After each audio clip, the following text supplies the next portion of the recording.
let me just speak from the heart, speak from my gut, and really not have anything prepared, but just tell you what's worked for me. And maybe some of the stuff that's worked for me might work for you now, currently, presently, as you guys have your goals and ambitions, NBA championship, MVPs in this room, things like that. But then further on down the line, as you guys continue to live your life. The first thing I would just want to say is this idea and this notion that you could be anything you want, and you can accomplish anything you want, right? We hear that. You've heard that from the time you were little boys. You hear that now. You're already incredibly accomplished. You can win an NBA championship, MVP of the league. You could become president. You could become governor. You could be in entertainment. You could do Charles, and you could do Shaq. You could do that. You could do whatever you want to do. You guys know that. The thing that has worked for me is to remember the hard times. So, and I'm sure you guys all have your processes. And again, I'm going to tell you what's worked for me. So before a big movie comes out, before, back in the days when I was wrestling with WWE,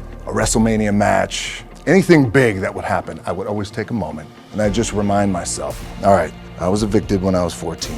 We were kicked off the island. We couldn't live in Hawaii, had no place to live. A lot of shit happened then when I moved to Nashville. I was arrested multiple times by the time I was 16 years old. Like, I remember that. You know, we struggled a lot. There was a lot of struggling going on. My dad was very successful in his own right. He was a professional wrestler, so he was a local star at that time before the business of professional wrestling became global, if you will. But there was a lot of struggle, and watching them struggle and watching them pull through it, and having that example. And also, not only in addition to that example, I think consistently being told that whatever it is that you want to do, you've got to get after it. You got to get after it. There's no substitute for hard work. Hard work always pays. You know, those type of mantras over time. I had no money, so I remember that. When I got cut from Canada, I had $7 in my pocket. And I always tell that story. So now my production company is $7, advertising agency is $7, everything is $7. So I always remember that. What helps me is to keep the hard times in the front of my mind, because it allows me to go into these big moments that I've worked my ass off, and you guys have worked your ass off. It allows me to go into these big moments with a different perspective. I knew I wanted to be something, and it was important to me to be something. It was important to me that I didn't fail. But by the way, and if I did fail, at least what was also important was the lesson. And I didn't realize that until I got older, because you know, when you're in it, you're in the grind, you don't really recognize those things when you're younger, but I could recognize them now and the importance of them now. And just in terms of the drive and the determination, a lot of it was experience too. Get your ass kicked, get back up, and you put the gloves back on and you swing away. I still see every opportunity that I have as like a little crack in the wall, a little scratch, and it's almost as if like every opportunity the scratch represents every opportunity. Therefore, the success on the other side of the scratch is the light. Scratching hard, clawing, digging, it's that mentality to really take advantage of every opportunity I have.